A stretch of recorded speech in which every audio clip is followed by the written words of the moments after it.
Arestado ang 35 anyos nga si alias Langga sa buy-bust operation sa Barangay 12, Victoria City, Negros Occidental kahapon, July 31. Suno sa kapulisan, nabakla ng subject sang 500 pesos nga balor sang illegal nga droga kag nakuhaan sang suspected shabu nga may kabugaton nga 20 gramos kag nagabalor sang 136,000 pesos.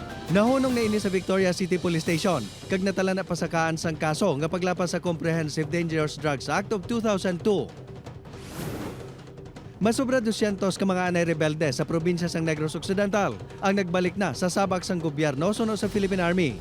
Ginakabig kini sang militar nga kadalagan kag pamaagi agon mapabilin ang kalinong sa probinsya. Dugang sang militar, makabi nga maluyan na ang puwersa sang rebelde, bangod na bungkag na nila ang dalagko nga grupo.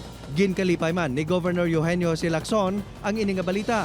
Kag suportado sini ang paghatag sang bulig sa mga anay rebelde agod makabalik na sa normal nga pagpangabuhi.